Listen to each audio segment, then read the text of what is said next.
மக்கள் அனைவருக்கும் வணக்கம். மீண்டும் தமிழ் முந்தைய வினாத்தால் பார்த்துட்டு இருக்கோம். முதல் கேள்வி, பொருந்தா இணையை சுட்டுக. ஆப்ஷன் பியை பாருங்கள், நொச்சிப்பூ. அது ஏன் பொருந்தா இணைனா, நொச்சிப்பூ வந்து சிவப்பு நிறம் உடையது, இங்கே பச்சைன்னு கொடுத்துருக்காங்க. சரிங்களா? இந்த கேள்வி எங்கே இருக்குன்னா 10th புத்தகத்தில் இருக்குது. சரிங்களா? பக்கம் நம்பர் 176, புறப்பொருள் இலக்கணம். ரெண்டாவது கேள்வி, பெயருக்கேற்ற வினையை எழுது. சோறு உண். சரிங்களா? இது வந்து வினை மரபு அப்படிங்குவாங்க. தின்பண்டம் தின், சோறு உண் அப்படிங்குவாங்க. வலுவு சொல்லை திருத்தி எழுதுக. வலுவு சொல்லை அப்படின்னா என்னன்னா, அது ஒரு கொச்சை சொல், இலக்கணம் இல்லாத சொல், தவறான சொல். சரிங்களா? அதை நம்ம திருத்தி எழுதணும்னா இலக்கண முறைப்படி எழுத வேண்டும். தலகாணி இருக்குல்ல, அது வந்து வலுவு சொல். நல்ல சொல் எதுனா தலையணை. அடுத்த கேள்வி, சந்திப்பிழை நீக்கி எழுதுக. பண்பாட்டு கூறுகளை பேணி பாதுகாப்பு நம் கடமை. ஆப்ஷன் ஏதே சரி. ஏன்னா இங்கே பண்பாட்டு அங்கே இக்கு வரணும், பேணி அங்கே ஒரு இப்பு வரணும். சரிங்களா? மீண்டும் ஒரு சந்திப்பிழையற்ற தொடர். ஆப்ஷன் ஏ சரி. வல்லைப்பாட்டின் சிறப்புக்கேற்ப முழவை முழங்குகின்றது. அடுத்த கேள்வி, விடைக்கேற்ற வினாவை தேர்ந்தெடு. நாடு மொழியும் நமதிரு கண்கள் என்கிறார் மகாகவி பாரதியார். இது வந்து விடை. இதற்கேற்ற வினா எப்படி இருக்குன்னா, நாடு மொழியும் நமதிரு கண்கள் என்று கூறியவர் யார்? அடுத்த கேள்வி, செங்கோல் இதன் எதிர்ச்சொல்லை எடுத்து எழுதுக. செங்கோலின் எதிர்ச்சொல் என்ன? கொடுங்கோல். அடுத்த கேள்வி, ஒருத்தார் எதிர்ச்சொல் தருக. எதிர்ச்சொல் என்னன்னா பொறுத்தவர். பொருந்தா சொல்லை கண்டறிதல். சொல்லும் பொருளும். புரிசை என்றால் மதில், புழை என்றால் சாளரம், நியமம் என்றால் அங்காடி, மாக்கால் என்றால் காற்றுன்னு வரணும், ஆனால் இங்கே கடல்னு வருது, தவறு. சரிங்களா? மீண்டும் ஒரு பொருந்தா சொல்லை தேர்ந்தெடு. செந்தாமரை, இன்சொல், கடுங்கதிர், இது மூணுமே பண்பு தொகை. அலை கடல் என்பது வினைத்தொகை. சரிங்களா? மாறி இருக்கா? அடுத்த கேள்வி, ஆங்கில சொல்லுக்கு நேரான தமிழ் சொல் தருக. ரிவிமலிசம் அப்படின்னா என்னன்னா மீட்டொரு வாக்கம் என்று அர்த்தம். மீண்டும் தமிழ் சொல் அறிவோம். கிராப்னா என்னன்னா செதுக்கி. கான் ஒரு சொல்லினா மூணு சொல்லினா. இச்சொற்களின் ஒலி வேறுபாடு அறிந்து எழுதுக. ஒரு சொல்லினா அப்படின்னா என்னன்னா காடு என்று அர்த்தம். மூணு சொல்லினா இருக்குல்ல, அது அப்படின்னா என்னன்னா பார்க்கறது. காட்டிற்கு சென்று பூந்தோட்டத்தை பார்த்தான். இதையும் சரி. அரி ஒரு சொல்லிரா ரெண்டு சொல்லிரா.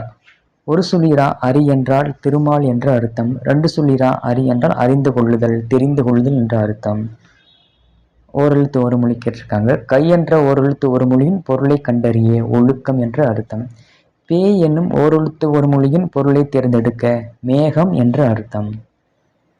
சொற்களை ஒழுங்குபடுத்தி சரியான சொற்றொடரை உருவாக்குக. அதாவது சொற்களை ஒழுங்குபடுத்துக அப்படின்னா என்னன்னா, ஒரு சொற்றொடரில் சொற்கள் முன்னும் பின்னும் மாறி இருக்கும். நம்ம சரியான சொற்களை சரியான இடத்தில் நிரப்ப வேண்டும். மழை பொய்த்ததால் மக்கள் வருந்தி பாடுபடுகின்றன. ஆப்ஷன் டி தான் சரியான விடை. மீண்டும் ஒரு சொற்களை ஒழுங்குபடுத்துக. ஆப்ஷன் பி பாருங்க. பகைவரை வென்றதை பாடும் இலக்கியம் பரணி. அகர வரிசைப்படுத்தி சரியான விடையை தேர்ந்தெடு. அகர வரிசை அப்படின்னா என்னன்னா, உயிர் எழுத்தில் ஆரம்பிக்கக்கூடிய சொற்களான ஆனா, ஆவனா, ஈனா, ஈனா இருக்கலாம், இதெல்லாம் உயிரெழுத்து தானே. அதில் ஆரம்பிக்கக்கூடிய சொற்களை முதலிலும், உயிர்மை எழுத்துக்களான கா, கி, சா, சு அப்படிலாம் இருக்குல்ல, அந்த எழுத்தில் ஆரம்பிக்கக்கூடிய எழுத்துக்களை நம்ம வந்து அதுக்கப்புறம் எழுத வேண்டும். சரிங்களா? ஆப்ஷன் டி பாருங்கள். கிழக்கு, கீற்று, குருவி, கோலம், கௌதாரி. இங்கே கிழக்கு, கீற்று எல்லாமே உயிர்மை எழுத்துக்கள் தான். இருந்தாலும் ஆனா, ஆமனா இருக்குல்ல, அதுவே வருஷம், அதுவே ஆர்டர் எப்பயுமே. இப்போ காவண்ணா, கீக்கு அப்புறமே கீயண்ணா வரும். கீற்றா அப்புறம் கூக்கு அப்புறம் கூவண்ணா. அந்த மாதிரி கே கோ கௌ. சரிங்களா? இதே ஆர்டர். டி மட்டும் சரி. சரியான அகர வரிசைப்படி சொற்களை சீர் செய்ய. திறன்பேசி, துறைமுகம், தெருக்கூத்து, இது சரி. பண்பாடு, பூங்காற்று, பைந்தமிழ், இது சரி. சரிங்களா? ஆப்ஷன் 2 தவறு. என்னன்னா, முன்னீர் இருக்குல்ல, அதுதான் முதலில் வர வேண்டும். அதுக்கப்புறம் என்னன்னா மூதூர் வரணும். அதுக்கப்புறம் மென்பொருள் வர வேண்டும். அடுத்த கேள்வி, நெஞ்சை அள்ளும் சிலப்பதிகாரம் எனும் பாடியவர் யார்னா பாரதியார். கல்வியில் பெரியவர் கவி சக்கரவர்த்தி என்றெல்லாம் புகழப்படுபவர் யார்னா கம்பர். அடுத்த கேள்வி, கூற்று, இது போக்குக என்பது வேங்கோல் வினைமுற்று. சரி. போ என்ற கட்டளை துணியுடன் கூடிய பகுதியை கொண்டுள்ளதால் இது வேங்கோல் வினைமுற்று. அப்படி கிடையாது. போ என்பது அப்படி அதுக்காண்டலாம் கிடையாது. போக்குக, கா, இய, இயர், அல் இந்த மாதிரி ஒரு வினைப்பகுதி இருந்துச்சுன்னா அது வேங்கோல் வினைமுற்று. கூற்று சரி, காரணம் தவறு. அடுத்த கேள்வி பாருங்க. இலக்கண குறிப்பு கேட்டிருக்காங்க. செப்பல் என்பது என்ன? தொழிற்பெயர். சரி. காய்மணி என்பது வினைத்தொகை. சரி. மூதூர் என்பது என்னது? அது பண்பு தொகை. ஆனால் அது தவறு. மலர்கை அது ஓமை தொகை. இப்போ 1, 2 சரி, 3, 4 தவறு. அடுத்த கேள்வி பாருங்க. விடைக்கேற்ற வினா. இயல்பு வழக்கு, தகுதி வழக்கு என வழக்கு இரு வகைப்படும். விடைக்கேற்ற வினா, அதாவது இது வினா என்னன்னா வழக்கின் வகைகள் யாவை? சரிங்களா? மீண்டும் ஒரு விடைக்கேற்ற வினா. உலகளவில் தமிழ் நூல்கள் அதிகம் உள்ள நூலகம் எது? இது அந்த வினா அது கொடுத்துருக்கு. என்னன்னா விடை. இதை பார்த்து பண்ணிக்கங்க. அது பெரிய இதெல்லாம் கிடையாது. அடுத்த கேள்வி, எவ்வகை வாக்கியங்கள் என கண்டுபிடி.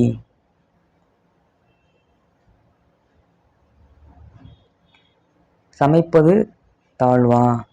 சமைப்பது தாழ்வில்லை. எவ்வகை வாக்கியம் என கண்டுபிடி. ஃபர்ஸ்ட் இருக்கிறது வினா வாக்கியம். ஏன்னா கடைசியில் அந்த கேள்விக்குறி இருக்கா. ரெண்டாவது செய்தி வாக்கியம். ஓகேவா? அடுத்த கேள்வி, கீழ் வருவனவற்றுள் பிறவினை வாக்கியம் எது? செங்குட்டுவன் தங்கம் வாங்குவித்தான். செங்குட்டுவன் தங்கம் வாங்கினான்னா அது தன்வினை.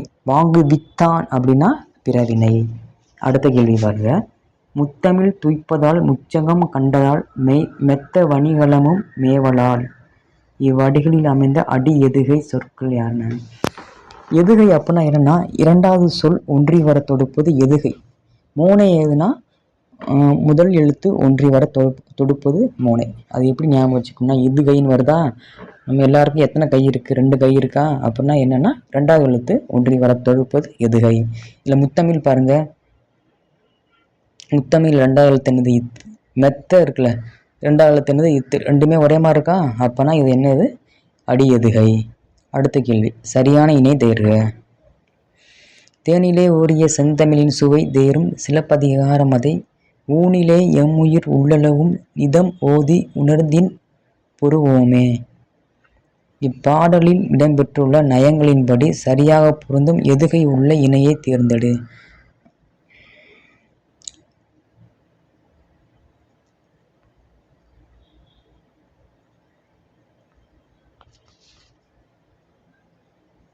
என்னன்னா ஆப்ஷன் ஏ இருக்குல்ல, தேனிலே ஊனிலே, அது அடி எதுகை. அடி எதுகை அப்படின்னா என்னன்னா, இப்போ தேனிலே ஊறிய செந்தமிழின் சுவை தேரும் சிலப்பதிகாரம் அதே இருக்குல்ல, இது ஒரு அடி, தனித்த அடி.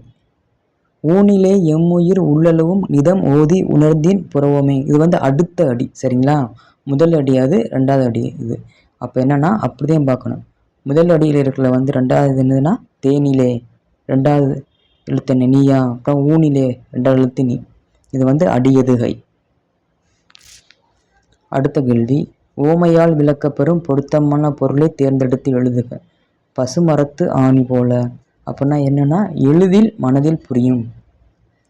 மலைமுகம் காணா பயிர் போல ஓமை தொடர் விளக்கும் பொருளை தேர்ந்தெடுத்து எழுது. அப்படின்னா என்னன்னா வருந்துதல் என்று அர்த்தம். அடுத்த கேள்வி, சரியான சொல்லை இட்டு நிரப்பி பழமொழியை நிறைவு செய்க.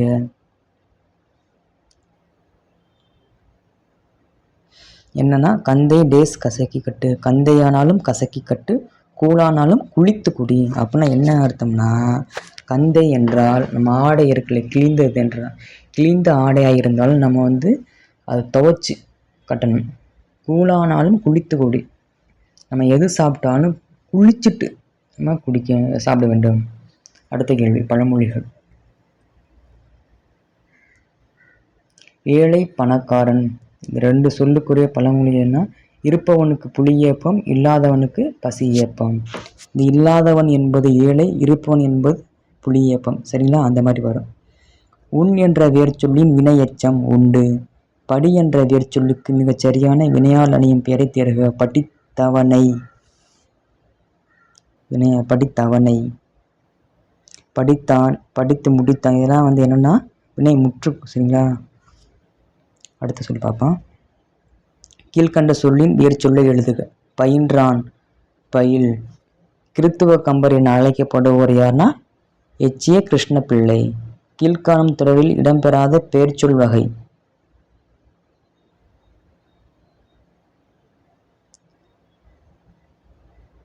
மகிழினி காலை 9 மணிக்கு பேருந்தில் ஏறி பள்ளிக்கு சென்றாள். அவள் அம்மா மதிய உணவுக்கு வற்றல் குழம்பு கொடுத்து அனுப்பினாள்.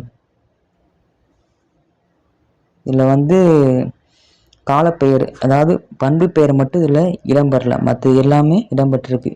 ஆப்ஷன் ஏ பாருங்களேன். காலப்பெயர்னா என்னன்னா, காலை என்பது அது ஒரு காலப்பெயர். சரிங்களா? வற்றல் என்பது தொழிற்பெயர். சரிங்களா? இல்லை பொருட்பெயர் இதில் எதுனா உணவு என்பது அது பொருள் பெயர் தான். பண்பு பெயர் இதில் இடம்பெறதே இல்லை. சரிங்களா? அந்த மாதிரி கொடுத்துருக்காங்க. பட்டம் பெயர் சொல்லின் வகையில் என்ன பண்பு பெயர்.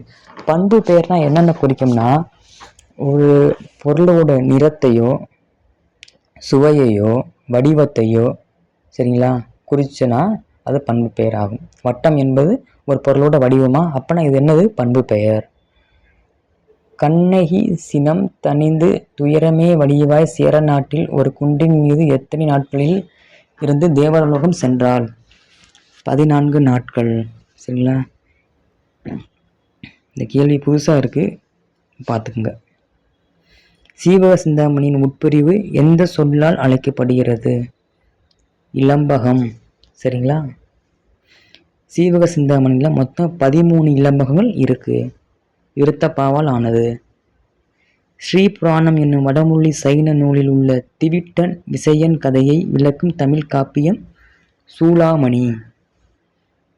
சரிங்களா? சூளாமணி என்பது என்னன்னா அது ஐஞ்சிறு காப்பியத்தில் வரக்கூடியது சூளாமணி. நாற்றுவோம் யாம் ஒரு பாட்டுடை செய்யுள் என்று காப்பியம் படைத்தவர் யார்னா இளங்கோவடிகள். புறநானூற்று பாடல்கள் சிலவற்றை எக்ஸ்ட்ராக்ட்ஸ் ஃப்ரம் புறநானூறு அண்ட் புறப்பொருள் வெண்பாமாலை என்னும் தலைப்பில் ஆங்கிலத்தில் மொழிபெயர்த்தவர் யார்னா ஜி.யு. போப். சரிங்களா?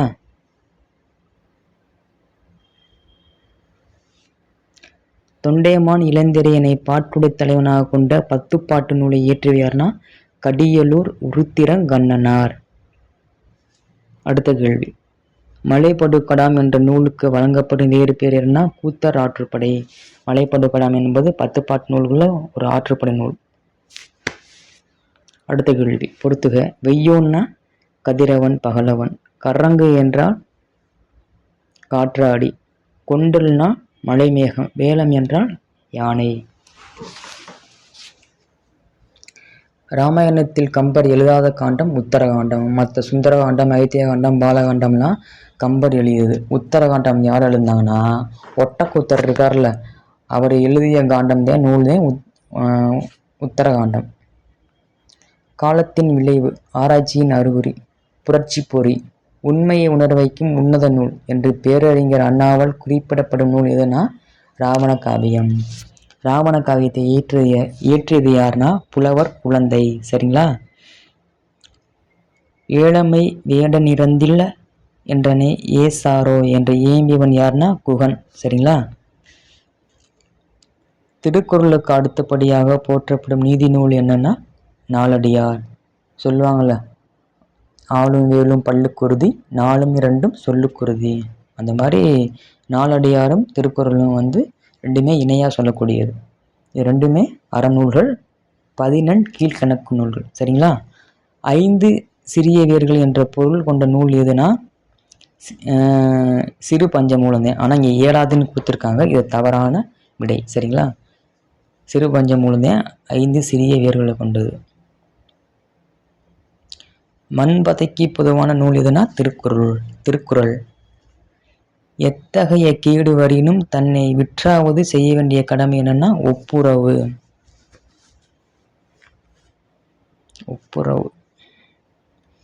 தீதின்றி வந்த பொருள் எவற்றை ஈனும்னா அறமும் இன்பமும் ஈனும்.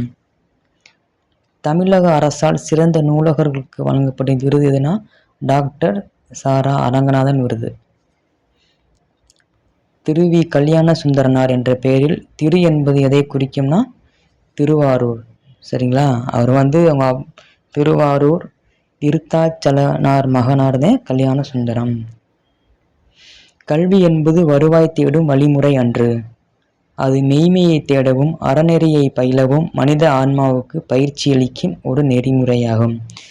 இப்படி சொன்னது யாருன்னா விஜயலட்சுமி பண்டிட். விஜயலட்சுமி பண்டிட் யாருன்னா ஜவஹர்லால் நேரு இருக்காங்களே அவருடைய தங்கச்சி. சரிங்களா, இவங்க தான் ஐநா சபையோட முதல் பெண் தலைவர். பொருந்தாததை கண்டறிய. கரிசலாங்கண்ணி, பிருங்கராசம், கையாந்தகரை, இது மூணுமே எதை குறிக்கும்னா கரிசலாங்கண்ணியை குறிக்கும். சிங்கவள்ளி என்பது தூதுவளை இருக்குல்ல, அதைத்தே நம்ம சிங்கவள்ளி என்று கூறுவோம். அடுத்த கேள்வி, கவிமணி என்னும் பட்டம் தேசிய விநாயகருக்கு வழங்கிய அமைப்பு சென்னை மாகாண தமிழ்ச் சங்கம். சரிங்களா, இந்த கேள்விலாம் புதுசாக இருக்குது, பார்த்துங்க. சென்னை மாகாண தமிழ்ச் சங்கம். நளியிரு முன்னீர் நாவாய் ஓட்டி வழிதொழிலாண்ட உறவோன் மருக, இவ்வடிகள் இடம்பெற்ற நூல் என்னன்னா புறநானூறு. அதாவது பெண்பாற் புலவர் வெண்ணி குயத்தியார் இருக்காங்களா, அவங்க கரிகாலனை பற்றி பாடியிருப்பாங்க. அடுத்த கேள்வி, சென்னை அடையாற்றில் ஔவை இல்லம் நிறுவியவர் யாருன்னா டாக்டர் முத்துலட்சுமி ரெட்டி. 1930 நிறுவியிருப்பாங்கன்னு நினைக்கிறேன். தென்னாட்டின் ஜான்சிராணி என்று காந்தியடிகளால் அழைக்கப்பட்டவர் யாருன்னா அஞ்சலை அம்மாள். தமிழர் காற்றின் திசையறிந்து கப்பல்களை செலுத்தும் முறையை நளியிரு முன்னீர் நாவாய் ஓட்டி வழிதொழிலாண்ட உறவோன் மருக என்று பாடியவர் யாருன்னா வெண்ணி குயத்தியார். மேலே போட்டிருந்து ஓகேவா. திருக்குறளையும் திருவாசகத்தையும் ஆங்கிலத்தில் மொழிபெயர்த்த ஜியு போப் பிறந்த நாடு கனடா. திருக்குறளை அவர் எந்த வருஷம்னா 1886 திருக்குறளை மொழிபெயர்த்திருப்பார். திருவாசகத்தை 1900 வருடம் மொழிபெயர்த்திருப்பார். சரிங்களா. அடுத்த கேள்வி, கிழக்கு தொடர்ச்சி மலையும் மேற்கு தொடர்ச்சி மலையும் சந்திக்கும் இடத்தில் இருக்கும் நிலப்பகுதி நீலகிரி. சரிங்களா. பூவிதழ் இதழகத்தனைய திருவம் கொண்ட ஊர் என்று மதுரையை சிறப்பித்து கூறும் நூல் எதுனா பரிபாடல். பரிபாடல் தான் இந்த மாதிரி மதுரையை சிறப்பித்து கூறும் நூல். தந்தை பெரியாருக்கு தெற்காசியாவின் சாக்ரட்டிஸ் என பாராட்டி பட்டம் வழங்கிய அமைப்பு எதுனா யுனெஸ்கோ. எப்போனா ஜூன் 27, 1973 அடுத்த கேள்வி, இஸ்மத் சன்னியாசி எனும் பட்டம் யாரால் யாருக்கு வழங்கப்பட்டது? இந்த பட்டம் திருச்சியை ஆண்ட சந்தா சாஹிப்பால் வீரமாமுனிவர் இருக்கார்ல அவருக்கு வழங்கப்பட்டது. இஸ்மத் சன்னியாசி என்பது பாரசீக சொல். இதற்கு என்ன அர்த்தம்னா தூய துறவி என்று அர்த்தம். அடுத்த கேள்வி, வீரமாமுனிவர் தமிழ் முனிவர்களுள் ஒருவராக விளங்குகிறார். இது யார் சொன்னாங்கன்னா ராபி சேது பிள்ளை. ஆழி பெருக்கியிருக்கும் காலத்திற்கு முற்றும் அழியாமலே நிலை நின்றதுவாம் என்று தமிழின் பெருமை பாடி மகிழும் பாவலர் யார்னா பாவலர் பெருஞ்சித்திரனார். இதெல்லாம் அந்த கணிச்சார் நினைக்கிறேன், அந்த நூலில் இருக்கக்கூடியது, பார்த்துங்க. தமிழ் தாத்தா என்று அழைக்கப்படுவர் யார்னா ஓவே சாமிநாதன். சரியான விடையை தேர்வு செய்க. தனித்தமிழுக்கு வித்திட்டவர் யார்னா பர்திமார் கலைஞர். முதல் உலக தமிழ் மாநாடு நடைபெற அனைத்து ஏற்பாடுகளும் செய்தவர் யார்னா தனிநாயகம் அடிகள். சரிங்களா, தனிநாயகம் அடிகள். இது ரொம்ப முக்கியம், பார்த்துக்குங்க. இதெல்லாம் புக்கில் கிடையாது, ப்ரீவியஸ் இயர் கொஸ்டின்லேருந்து இருக்குது, பார்த்துக்குங்க. கடைச்சங்க காலத்தில் தமிழகத்தில் எழுதப்பட்ட எழுத்துக்கள் இவ்வாறு அழைக்கப்பட்டன கண்ணெழுத்துக்கள். கடைச்சங்கத்தில் எழுதப்பட்ட எழுத்துக்கள் என்ன கண்ணெழுத்துக்கள். செப்பு திருமேனிகளின் பொற்காலம் என்று அழைக்கப்படுவது எதுனா சோழர் காலம். கண்ணூல் வினைஞர் என புகழப்படுபவர்கள் யாருன்னா ஓவியம் வரைபவர்கள். கால் முளைத்த கதைகள் என்ற நூலின் ஆசிரியர்னா எஸ் ராமகிருஷ்ணன். இது 6th புத்தகத்தில் இருக்குது, பார்த்துக்குங்க. அடுத்த கேள்வி, ஆசிரியர் அவங்க எழுதிய நூல்கள். சரிங்களா. புதுமை பித்தன் அவர் எழுதிய நூல் தான் காஞ்சனை. கூபா ராஜகோபாலன் எழுதிய நூல் என்ன மூன்று உள்ளங்கள். மௌனி எழுதிய நூல் என்னதே அழியா சுடர். தி ஜானகிராமன் எழுதிய நூல் என்னன்னா முள்முடி. அடுத்த கேள்வி, தவறான தொடர்களை தேர்ந்தெடு. தமிழ் மக்களின் வீரத்தை சொல்லும் கலை தப்பாட்டம். தவறு. தப்பாட்டம் ஆண்கள் மற்றும் பெண்களாலும் ஆடப்படுகிறது. இது சரி. தேவராட்டம் ஆண்கள் மற்றும் பெண்களாலும் ஆடப்படும். தவறு. சரிங்களா. நாட்டுப்புற மக்களால் நிகழ்த்தப்படும் கலையே தெருக்கூத்து. 1, 3 தவறு, 2, 4 சரி. சரிங்களா. என்ன காரணம்னா தமிழ் மக்களின் வீரத்தை சொல்லும் கலையாட்டம் புலியாட்டம். தேவராட்டம் ஆண்கள் மட்டும்தான் ஆடுவார்கள், பெண்கள் ஆடமாட்டார்கள். அடுத்த கேள்வி, பொங்கற் புது நாளில் நமக்கு ஒரு மகிழ்வு, நாட்டுக்கு ஒரு பொலிவு சேர்ந்து விடத்தான் செய்கிறது என எழுதியவர் யாருன்னா அறிஞர் அண்ணா. அதாவது 1968 ஜனவரி 14 காஞ்சி என்னும் இதழில் இந்த பொங்கல் இருக்குல்ல, தைத்திருநாளை பற்றி அறிஞர் அண்ணா எழுதியிருப்பாங்க. அந்த எழுதிய கடிதத்தில் இருந்த அந்த வரிதான் இந்த வரி. 10th ஓல்டு புக்கில் இருக்குது, பார்த்துக்குங்க. அடுத்த கேள்வி, பொறுத்துக. யாக்கை என்றால் உடல், உடம்பு. பொன்புலம் அப்படின்னா என்ன? புள்ளிய நிலம். வேலம் என்றால் ஆண் யானை. பொழிக்கும் என்றால் உரிக்கும். ஆன்சர் சீதே சரியான விடை. முழுக்க முழுக்க கவிதைகளை கொண்ட சுரதாவின் இதழ் எதுனா காவியம். சரிங்களா, காவியம். இந்த இலக்கியம், விண்மீன், ஊர்வலம் இது எல்லாமே சுரதாவுடைய இதழ்தான். பட் காவியம் மட்டும் முழுக்க முழுக்க கவிதை மட்டும்தான். அதில் உரைநடையோ எதுவும் கிடையாது. முழுக்க முழுக்க காவியம்தான். பாரதிதாசனின் அலையின் சிரிப்பு நூலை பின்பற்றி வாணிதாசன் இயற்றிய நூல் எதுனா எழில் ஓவியம். இதெல்லாம் புதுசாக இருக்குது, பார்த்துக்குங்க. பாட்டினை போல் ஆச்சரியம் பாரின் மிசை இல்லையடா என கூறியவர் யாருன்னா பாரதியார். 12 திருமுறைகளில் முதல் 3 திருமுறைகளாக தொகுப்பட்ட பாடல்களை பாடியவர் யாருன்னா திருஞான சம்பந்தர். திருஞான சம்பந்தர் முதல் 3 திருமுறை. சரிங்களா. திருநாவுக்கரசர் அடுத்தது 4, 5, 6. சுந்தரர் 7ஆம் திருமுறை. 8ஆம் திருமுறை யாருன்னா மாணிக்க வாசகர். 9ஆம் திருமுறை யாருன்னா சரியா தெரில. 10வது திருமுறை 10வது திருமுறை திருமூலர் இருக்கார்ல, திருமந்திரம், அதே 10வது திருமுறை. அந்த மாதிரி இருக்கும். நடமாட கோயில் நம்பார்க்கு ஒன்றியில் படமாட கோயில் பகவதற்கு அது ஆமே என்று பாடியவர் யாருன்னா திருமூலர். திருமூலருடைய சிறப்பு என்னன்னா ஆதிசித்தர் என்று அழைக்கப்படுபவர். சரிங்களா. அது மட்டும் கிடையாது, 18 சித்தர் இருக்காங்களே அதுலேயும் வருவார். 63 நாயன்மார்கள் இருக்காங்களே அதுலேயும் வருவாப்புல. 12 திருமுறை இருக்குல்ல, அதில் 10வது திருமுறையை எழுதியவர் அவர்தான். திருமந்திரம் இருக்குல்ல, அது தமிழ் வேதம் என்று அழைக்கப்படும். தமிழ் 3000 என்றும் அழைக்கப்படும். சரிங்களா. இதனுடைய காலம் கிபி 5ஆம் நூற்றாண்டு. பார்த்துக்குங்க. 14 சித்தர்களில் ஒருவர் யாருன்னா போகர். இந்த கண்ணப்பர் யாருன்னா அவர் நாயன்மாரில் வருவாப்புல. இவர் கண்ணகனார்லாம் யாருன்னா அவர் புலவர். நாகர்னா யாருன்னு தெரில. ஆராய்ச்சி என்ற இதழை தொடங்கி அதன் வழியாக நாட்டுப்புறவியலுக்கு தனித்தன்மை அளித்தவர் யாருன்னா வானமாமலை. வானமாமலை. நாட்டுப்புறவியலின் தந்தை யாருன்னா வானமாமலை. பார்த்துக்குங்க. ஆராய்ச்சி. வாடா என அழைத்து வாழ்வித்தால் அம்மா உன்னை கூடா என்றெடுப்பார் கோமதி தாய் ஈஸ்வரியே என்று பாடியவர் யாருன்னா அழகிய சொக்கநாதர். நாட்டினிலும் காட்டினிலும் நாளெல்லாம் நன்றொழிக்கும் பாட்டினிலும் நஞ்சை பறி கொடுத்தேன் பாவியேன் என்ற பாரதியின் வரிகள் இடம்பெற்ற நூல் என்னன்னா குயில் பாட்டு. இது எங்கே இருக்குன்னா +1 +2 சரியா தெரியல. ஓல்டு புக் இருக்குல்ல, அதில் இருக்கும் குயில் பாட்டு.